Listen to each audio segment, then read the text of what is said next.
Here we go. You good, Jess? Yeah. Yeah, we're just setting up the stream. Nice. Let's go.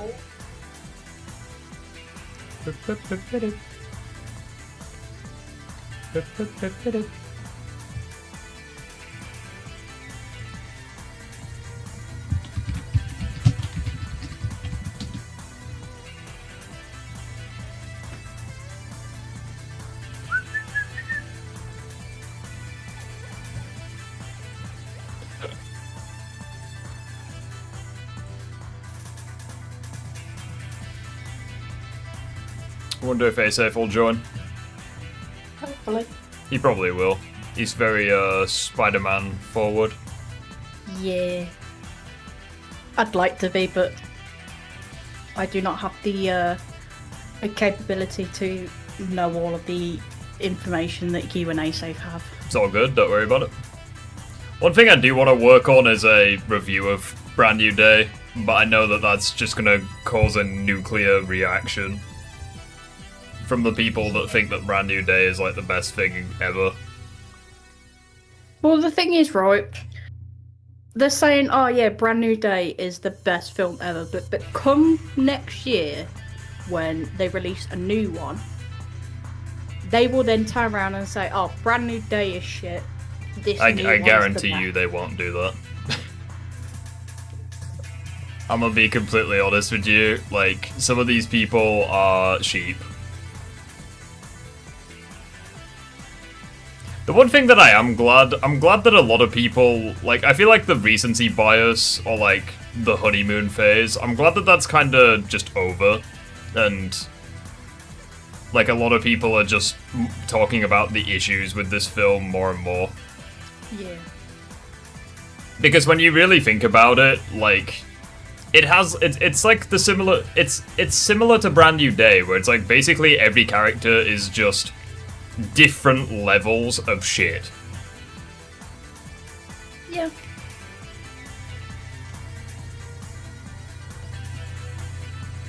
Like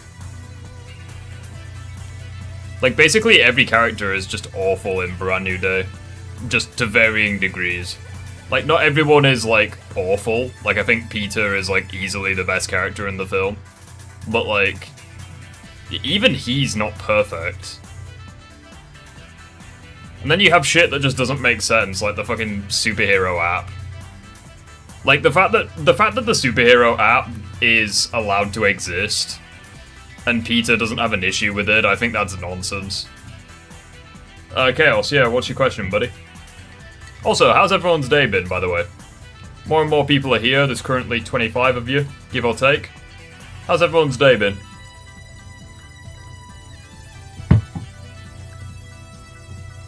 And I want to make it absolutely clear, there's nothing wrong with recency bias.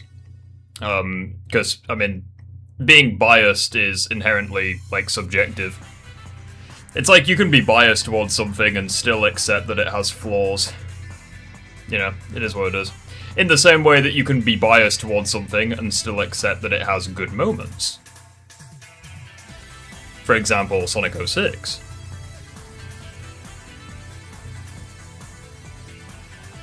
Did you like the Batman 2022? Yes. Jess, have you seen the Batman? No, I don't. No, you haven't. Okay, immediately after the stream, I'm showing you the Batman. Alright. Oh, that film is so goddamn good.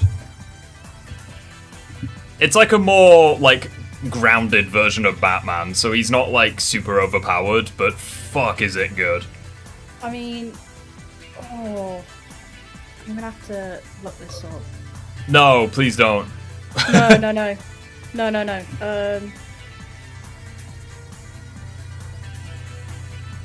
I was gonna get an early night's sleep tonight, but no, I'm gonna stay awake and show you the Batman. I need to do this. Was it Michael? That's epic.